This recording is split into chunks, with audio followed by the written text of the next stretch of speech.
नमस्कार मित्रों, सबको हमारे इस YouTube चैनल पर हार्दिक हार्दिक स्वागत है।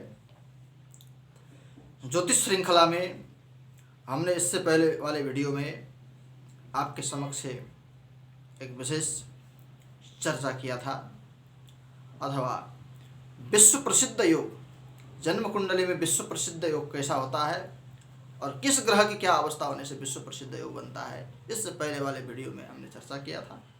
यदि आपने नहीं देखा है तो आप विश्व प्रसिद्ध बनना चाहते हैं अथवा आपकी कुंडली में विश्व प्रसिद्ध योग है कि नहीं, तो इसके विषय में आप इससे पहले वाले वीडियो में अवश्य देखें। तो मित्रों, आइए आज बात करते हैं इसी ज्योतिष श्रृंखला में राजनीतिक योग अथवा चुनाव में विजय प्राप्त करेंगे नहीं करेंगे, चुनाव जीतेंगे आप हारेंगे, और कितने बार आपको हारना पड़ेगा, कितने बार जीतना पड़ेगा, अथवा आप राजनीति में सफल होंगे नहीं होंगे, और सफल होंगे तो कब सफल होंगे। तो इस विषय में थोड़ी चर्चा करने की इच्छा हुई। It is my interesting subject. ज्योतिष मेरा बहुत इंटरेस्टिंग सब्जेक्ट है। भले मेरा विषय कथा प्रवचन का है, लेकिन फिर भी ज्योतिष में बहुत रुचि रखता हूँ और विश्वास करता हूँ।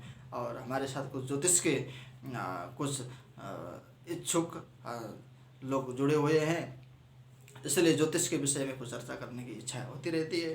तो आज इस विषय में राजनीतिक यात्रा के विषय में चर्चा करते हैं। मित्रों, जन्म कुंडली में सबसे पहले तो लग्न को बलवान देखा जाता है। यदि लग्न बलवान है कि नहीं, यदि लग्न और लग्नेश बलवान न हो तो राजनीतिक में इतना बहुत बड़ा योग नहीं बन पाता है व्यक्ति के जीवन में, क्योंकि लग्न से प्रतिभा देखी जाती है, कर्मठता देखी जाती है, स्वास्थ्य देखा जाता है। और व्यक्ति लग्न माने अपना, जिसका लग्नेश बलवान हो, लग्नेश का दशम के साथ संबंध हो अथवा लग्नेश की दशम में कहीं से भी दृष्टि हो, तो वो व्यक्ति अवश्य ही राजनीतिक जीवन में सफलता प्राप्त कर लेता है। और दूसरा स्थान है दशम स्थान, जिसको कर्म योग कहते हैं, कर्म कारक कहते हैं। जिस स्थान में कोई भी ग्रह बैठे, अथवा दशम स्थान कितना बलवान है अथवा दशमेश कितना बलवान है, और दशमेश का और लग्नेश का दशम के साथ संबंध है कि नहीं। दशम स्थान से राजनीतिक योग देखा जाता है। व्यक्ति कितना राजनीति में सफलता प्राप्त करेगा, दशम स्थान से पता किया जाता है। दशम स्थान कर्म योग अथवा कर्म स्थान होता है, इससे कर्म देखा जाता है और राज्य देखा जाता है, राज्य प्राप्ति, राजयोग दशम स्थान से देखा जाता है। और तीसरी बात करते हैं षष्ठेश अथवा छठे स्थान की अवस्था। छठा स्थान क्योंकि शत्रु स्थान होता है।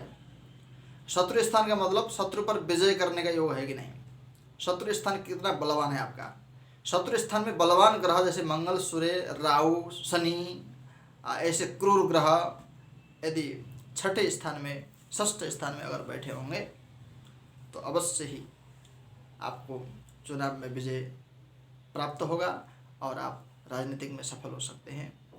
और छठे स्थान को विशेष तौर पर राजनीतिक के लिए देखा जाता है। और चौथा स्थान है तृतीय स्थान, जिसको पराक्रम स्थान होता है। पराक्रम स्थान में कोई क्रूर ग्रह अथवा शनि अथवा राहु, सूर्य, मंगल तीसरे स्थान में बैठ जाए और दशम स्थान में किसी ग्रह की दृष्टि हो, और दशम स्थान से तीसरे स्थान का संबंध हो, तृतीय स्थान और दशम स्थान का संबंध हो, तो भी राजनीतिक योग बनता है। ग्रह की बलाबल अवस्था कितना बलवान है ये भी देखा जाएगा। तो तृतीय स्थान का भी बहुत बड़ा महत्वपूर्ण रोल होता है। और ग्रहों की बात करते हैं तो मित्रों, सूर्य यदि उच्च का हो, दशम के साथ संबंध रखता हो अथवा छठे स्थान के साथ संबंध रखता हो, सूर्य सुग्रीव हो, सूर्य बलवान हो, तो भी राजनीतिक योग बनता है। राजनीति में व्यक्ति सफल होगा। और उसके बाद मंगल को देखा जाता है। मंगल का दशम स्थान के साथ संबंध हो, अथवा दशमेश मंगल हो, अथवा दशम स्थान में बैठा हो, अथवा दशम स्थान पर अच्छी दृष्टि हो, तो भी मंगल भी राजनीतिक कारक योग बनाता है।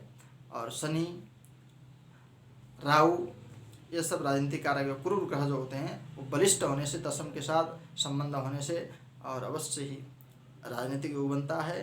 तो मित्रों, आप राजनीति करना चाहते हैं, आप राजनीतिक में सफल होना चाहते हैं, तो ये सब योग देखना चाहिए। अगर इन योगों की संभावना हो तो अवश्य आपको राजनीति करना चाहिए। नहीं तो आपको राजनीति करने की इच्छा है लेकिन यह इनमें से कोई भी अच्छा योग नहीं बना है, तो आप वैसे राजनीति करना चाहते हैं तो व्यर्थ में समय व्यर्थ न करें और कोई काम करें जिस काम के लिए आपको भगवान ने जन्म दिया है। अथवा जन्म कुंडली से पता चल जाता है किस आदमी का किस काम के लिए जन्म हुआ है, पता चल जाता है।